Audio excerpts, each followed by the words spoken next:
Assalamualaikum warahmatullahi wabarakatuh. Perkenalkan, nama saya Christine Fortuna dengan NIM belakang 006 dari Prodi Pendidikan Biologi B Angkatan 2019 akan melakukan presentasi mengenai inovasi pembelajaran biologi. Nah, ini terutama dalam menunjang skripsi.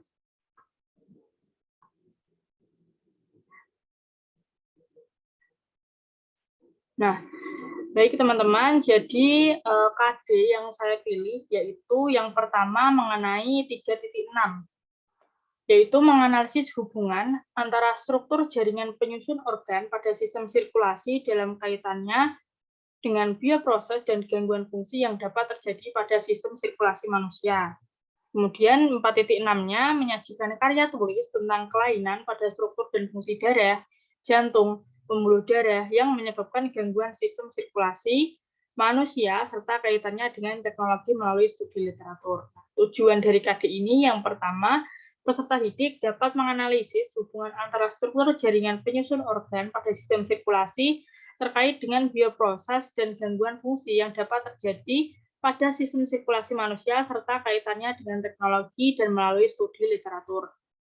Kemudian, yang kedua adalah menyajikan karya tulis tentang kelainan pada struktur dan fungsi darah, jantung, pembuluh darah yang menyebabkan gangguan sistem sirkulasi manusia, serta peka terhadap kesehatan diri sehingga terhindar dari gangguan yang dapat mengganggu sistem sirkulasi sehingga nanti dapat berperilaku teliti, tekun, disiplin, tanggung jawab, dan peduli dalam observasi. Kemudian berani mengajukan pertanyaan dalam berargumentasi secara baik dan benar. Nah, kemudian latar belakang atau model dari modul ini yaitu sama saja dengan alasan saya menginovasi. Nah, yang pertama yaitu karena adanya rasa bosan di proses pembelajaran yang berlangsung sehingga diterapkanlah model tersebut, di mana model tersebut lebih ke arah pemahaman konsep yang benar melalui artikel. Nah, siswa diharapkan mampu menemukan konsep yang tepat melalui hasil membaca artikel-artikel yang sudah dicari. Karena sekarang sedang tren sekolah melakukan PTM penuh, nah ini ya PTM penuh, maka di sini perlu adanya konsep menjelaskan materi yang benar, yaitu sebenarnya bagaimana sih kerja sistem peredaran darah ketika siswa itu sudah divaksin, mengapa setelah divaksin siswa sudah aman melakukan PTM penuh. Nah, apa kaitannya atau hubungannya sistem peredaran darah dengan sistem pernapasan yang berhubungan dengan COVID ini? Nah, ini perlu pemahaman konsep yang benar.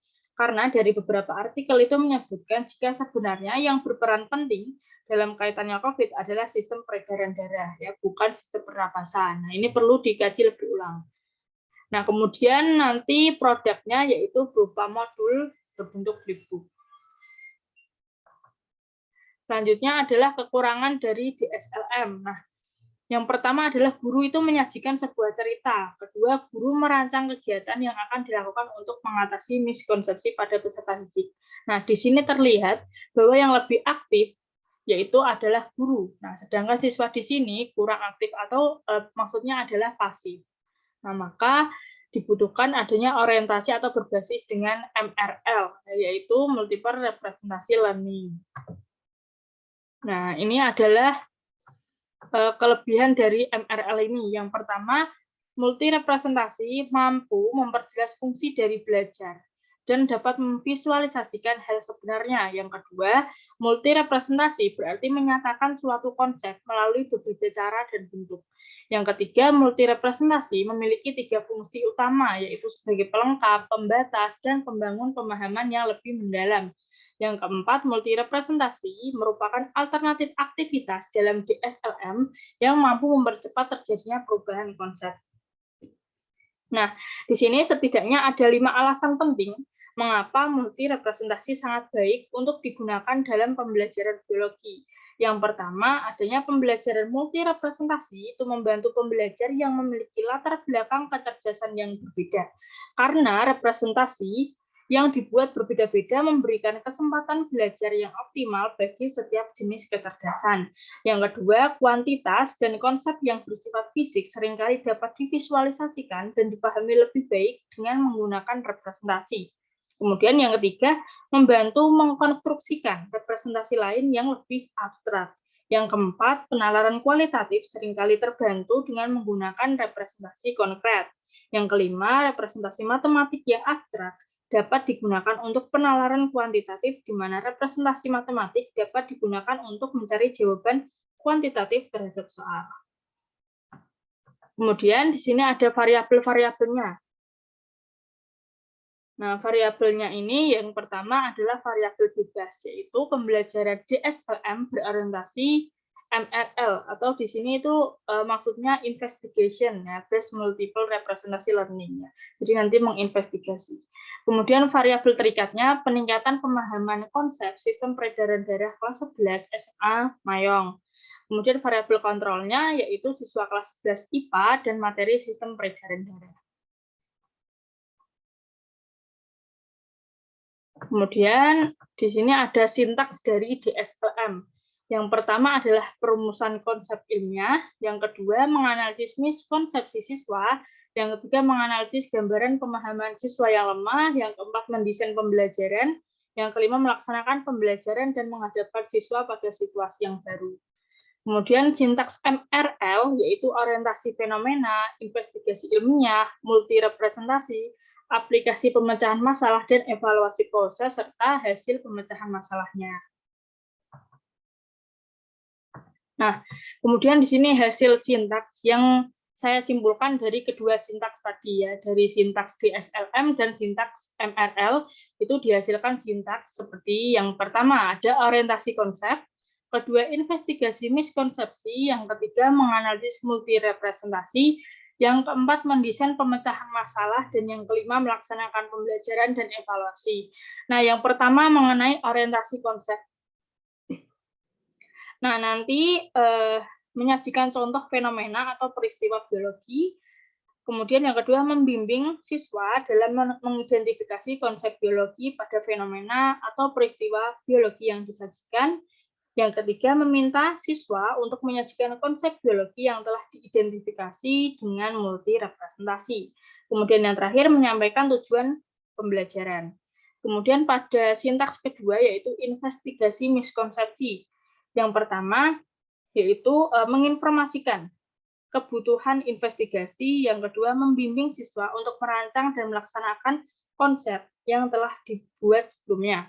Kemudian yang sintaks ketiga yaitu menganalisis multi representasi, yaitu membimbing siswa menganalisis hasil penyelidikan untuk menguji multi representasi konsep yang telah dibuat sebelumnya. Kemudian membimbing siswa untuk menyajikan konsep biologi dengan multi representasi.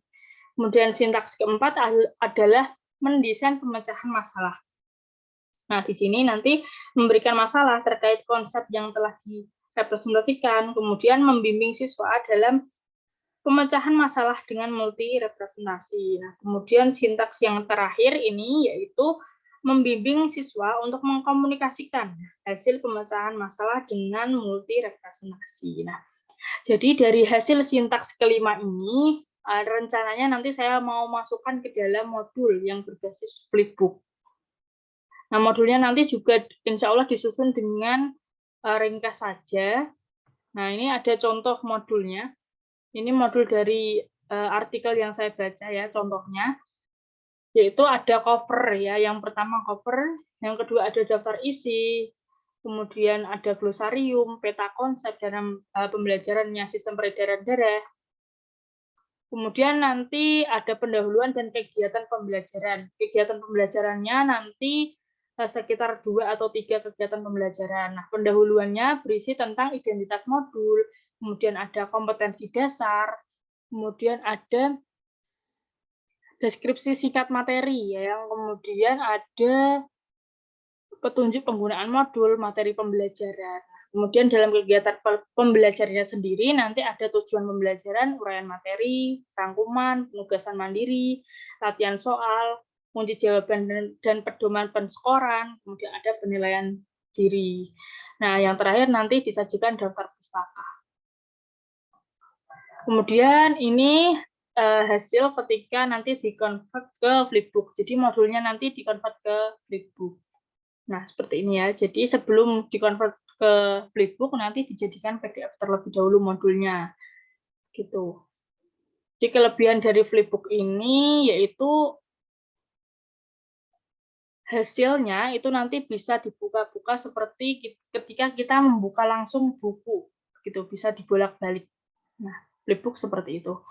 Demikian presentasi dari saya. Jika ada kekurangan mohon dimaafkan, kesalahan mohon dimaafkan. Dan jika ada tambahan dari Bu Alim atau tambahan dari teman-teman sangat dipersilahkan. Wassalamualaikum warahmatullahi wabarakatuh. Terima kasih.